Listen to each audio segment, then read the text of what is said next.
Bismillahirrahmanirrahim. Assalamu alaikum, grade 6.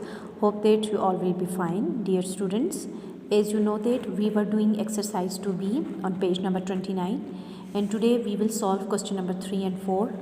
Question number 3 is find the difference between the largest odd number of 3 digits and the smallest even number of 3 digits. Students, हमें कहा गया है कि difference find करें between largest odd number of 3 digits and smallest even number of 3 digits. तो अब students पहले आपको पता होना चाहिए कि largest odd number of 3 digits कौन सा है। देखें, कह रहे हैं लार्जेस्ट सबसे बड़ा ऑड नंबर, लेकिन कितने डिजिट्स का? 3 डिजिट्स का। तो प्रीवियस लेसन में हमने डिस्कस किया था, मैंने आपको बताया था कि स्मॉलेस्ट नंबर्स और ग्रेटेस्ट नंबर्स जो है वो किस तरह से होते हैं।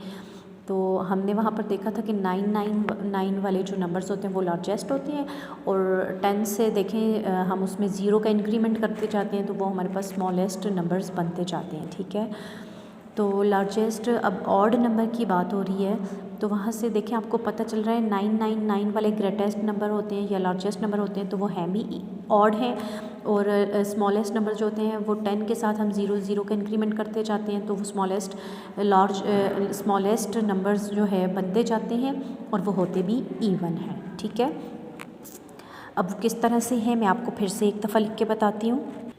तो देखिए स्टूडेंट्स, यहाँ पर स्मॉलेस्ट 2 डिजिट नंबर जो है वो 10 है, स्मॉलेस्ट 3 डिजिट नंबर 100 है, स्मॉलेस्ट 4 डिजिट 1000। अब देखें स्मॉलेस्ट 2 डिजिट की बात जब की गई है तो सबसे छोटा 2 डिजिट नंबर वो 10 है। इससे पीछे क्या है? 9 है जो कि 1 डिजिट है, और 10 से अगर हम आगे देख लें यानी इसका सक्सेसर देखें तो वो 11 है। तो हमने सबसे छोटा 2 डिजिट नंबर लिखना है वो 10 है। इसी तरह सबसे छोटा 3 डिजिट नंबर हमने लिखना है तो वो 100 है। 100 के अगर हम इसका प्रीडिसेसर देखें तो वो 99 है, और अगर इसका सक्सेसर देखें तो 101 है जो कि इससे बड़ा है, और हमने लिखना है स्मॉलेस्ट 3 डिजिट नंबर। ठीक है, इसी तरह smallest 4 digit number 1000, smallest 5 digit number 10,000, smallest 6 digit number जो है वो 100,000 है। अब अगर इसके अपोजिट में बात करूँ लार्जेस्ट नंबर्स की, लार्जेस्ट 2 डिजिट नंबर जो है सबसे बड़ा 2 डिजिट वाला नंबर जो है वो 99 है। इससे पीछे देखें तो वो 98 है, वो इससे एक नंबर छोटा है, और अगर इसका सक्सेसर देखें तो वो 100 है जो कि 3 डिजिट है। इसी तरह लार्जेस्ट 3 डिजिट की बात जब हम करते हैं तो वो 999 आता है। स्टूडेंट्स, आई थिंक कि आपका कॉन्सेप्ट क्लियर है कि हम प्रीवियस लेसन में भी हम ये सीख चुके हैं। ठीक है स्टूडेंट्स, अब अगर यहाँ से आप एक चीज़ नोट करें तो स्मॉलेस्ट वाले आप देखें तो सारे इवन आ रहे हैं। ठीक है, 10 से स्टार्ट हो रहे हैं और 0 का इंक्रीमेंट होता जा रहा है, और ये हैं भी इवन है। अगर लार्जेस्ट वाले को आप देखें तो ये 9 से स्टार्ट हो रहे हैं, 99 वाले हैं, और ये हैं भी सारे क्या हैं? ऑड हैं। ठीक है, तो अब क्वेश्चन नंबर 3 में जो है वो कह रहे हैं हमें डिफरेंस फाइंड करो between the largest odd number of 3 digit. Largest odd number है तो हमें पता चल रहा है जी ये 99 वाला है, और 3 डिजिट्स हैं तो 3 नाइन्स आएंगे। और स्मॉलेस्ट इवन नंबर है, स्मॉलेस्ट हमें पता चल रहा है कि वो जो है 10 वाले और 00 वाले हैं, और वो होते भी इवन हैं, और 3 डिजिट्स हैं तो 1 और 2 0 लगाएंगे तो ये 3 डिजिट्स कंप्लीट हो जाएंगे।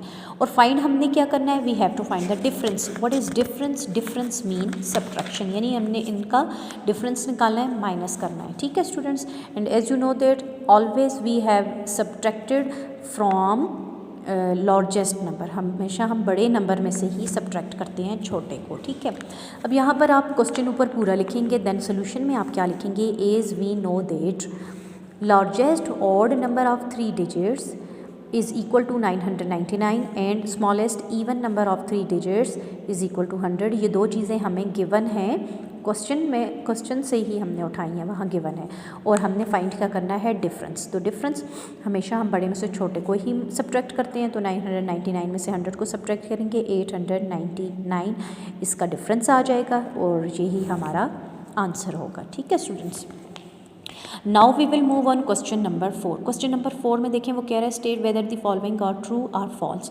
अब हमने बताना है कि ये जो है ट्रू है या फॉल्स हैं। तो स्टूडेंट्स यहाँ पर 4 पार्ट्स गिवन हैं, हमें 3 मैं करा दूँगी, चौथा आप ख़ुद करेंगे, और बहुत ईजी है। अब देखें एक तरह से यहाँ पर आप गौर करें तो क्या ये एसोसिएटिव प्रॉपर्टी नहीं है? इन्होंने ब्रैकेट्स चेंज की हुई हैं। और स्टूडेंट्स आपने याद रखना है पेज नंबर 23 पे देखें, यहाँ पर हमें इन्होंने प्रॉपर्टीज़ ऑफ सब्ट्रैक्शन जो है वो गिवन है। स्टूडेंट्स आपने इसको केयरफुली रीड आउट कर लेना है, और अगर कोई प्रॉब्लम हो, समझ ना आ रही हो, तो वो आप काइंडली मुझसे पूछ लीजिएगा। तो मैं इस पूरी की समरी आपको बता देती हूँ क्या है।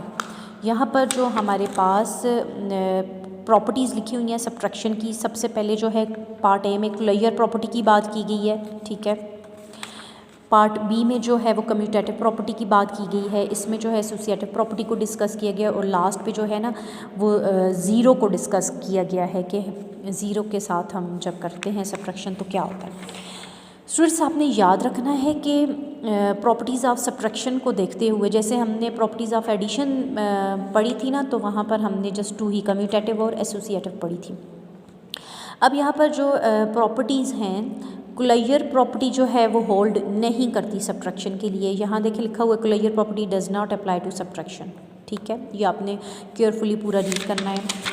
फिर है कम्यूटेटिव प्रॉपर्टी, ये भी होल्ड नहीं करती सब्ट्रैक्शन के लिए। एसोसिएटिव प्रॉपर्टी है, ये भी होल्ड नहीं करती। याद रखना है, पहली प्रॉपर्टी है क्लोजर प्रॉपर्टी, दूसरी कम्यूटेटिव और तीसरी एसोसिएटिव प्रॉपर्टी, और ये तीनों सब्ट्रैक्शन के लिए होल्ड नहीं करती हैं, ठीक है स्टूडेंट्स। ट्रू नहीं है सब्ट्रैक्शन के लिए, ये ट्रू नहीं है। जबकि हमने प्रीवियस लेसन में डिस्कस किया था कि कम्यूटेटिव प्रॉपर्टी और एसोसिएटिव प्रॉपर्टी एडिशन के लिए ट्रू हैं, जबकि सब्ट्रैक्शन के लिए तीनों प्रॉपर्टी ट्रू नहीं है। कौन कौन सी? क्लोजर, कम्यूटेटिव और एसोसिएटिव, ये तीनों ट्रू नहीं है, ठीक है। अब जो पार्ट डी में बात की गई है ना, वो ज़ीरो की बात की गई है, ठीक है, कि जब भी हम ज़ीरो को किसी नंबर में ऐड करें तो आंसर वही नंबर आता है, और अगर हम किसी नंबर को ज़ीरो में से सब्ट्रैक्ट करते हैं ना, तो फिर जो है आंसर चेंज हो जाता है, ठीक है।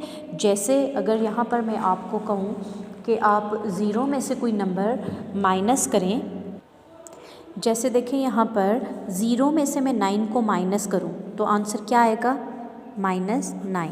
और ज़ीरो में से 12 को माइनस करूँ तो आंसर क्या आएगा? -12। तो देखिए आंसर पे फ़र्क पड़ा ना, 9 ही तो नहीं आया ना, उसके साथ माइनस का साइन भी आया, यहाँ पर 12 के साथ माइनस का साइन भी आया। ये इसी तरह यहाँ देखें 5 में से 0 को सब्ट्रैक्ट किया तो 5 ही आया, 0 में से 0 को सब्ट्रैक्ट किया तो 0 ही आया। तो देखें जब हम किसी नंबर में से 0 को माइनस करें तो उस पर फ़र्क नहीं पड़ता, आंसर वही आता है। और जब 0 में से किसी नंबर को माइनस करते हैं तो फिर इन्होंने लिखा हुआ क्या है यहाँ पर आप देखें, इफ़ अ नेचुरल और whole number is subtracted from zero the result is not a natural और होल नंबर। कह रहे हैं कि अगर नेचुरल और होल नंबर को सब्ट्रैक्ट करें ज़ीरो में से, फ्रॉम ज़ीरो में से सब्ट्रैक्ट करें, result is not a natural और होल नंबर। तो कह रहे हैं कि रिज़ल्ट जो है वो नेचुरल या होल नंबर नहीं आता। कैसे नहीं आता? आपने पढ़ा है ना नेचुरल नंबर कौन से होते हैं। यहाँ पर मैं लिखती हूँ जी, नेचुरल नंबर का सेट में लिखती हूँ जो कि स्टार्ट होता है 1 से, 2, 3, 4 up to so on, this is the set of natural number. और होल नंबर का सेट भी मैं यहाँ में लिखती हूँ जो कि है 0 से स्टार्ट होता है, 1, 2, 3, 4।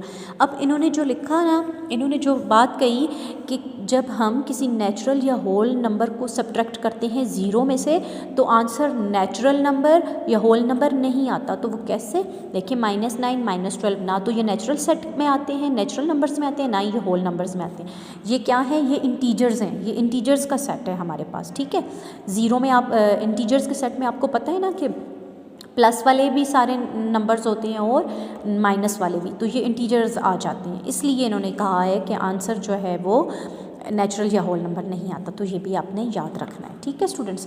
तो स्टूडेंट्स अब हम चलते हैं एक्सरसाइज में क्वेश्चन नंबर 4 पे, ठीक है। तो यहाँ पर मैंने आपको बताया भी क्वेश्चन नंबर अभी मैंने क्या बताया आपको कि associative property, closure property, commutative property is not true for subtraction. Subtraction के लिए ये ट्रू नहीं है।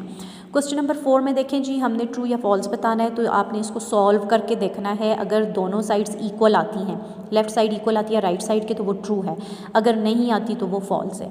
इसी तरह आपने इन चारों पार्ट्स को सॉल्व करना है। 3 मैं सॉल्व करूँगी, 4th आप खुद करेंगे। Very simple, very easy.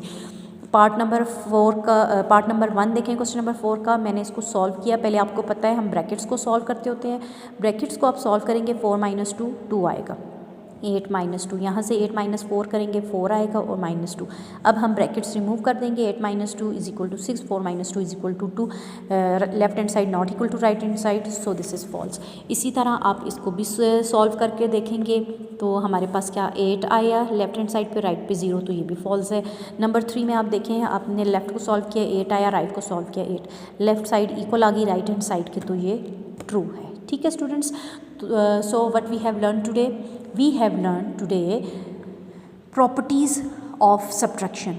Clear property of subtraction is not true, commutative property is not true for subtraction and associative property is not true for subtraction. याद रखिएगा तीनों प्रॉपर्टीज़ जो हैं subtraction के लिए ट्रू नहीं हैं। ठीक है, और उसके अलावा हमने क्या चीज़ सीखी कि जब हम किसी नंबर में से ज़ीरो को सब्ट्रैक्ट करते हैं तो आंसर वही आता है, वो नंबर ही आता है, और जब हम ज़ीरो में से किसी नंबर को सब्ट्रैक्ट करते हैं तो आंसर नेचुरल नंबर या होल नंबर नहीं आता।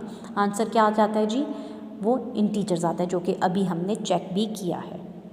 तो स्टूडेंट्स आपने neat and clean question number 3 और 4 कंप्लीट अपनी नोटबुक में सॉल्व करना है। ठीक है स्टूडेंट्स।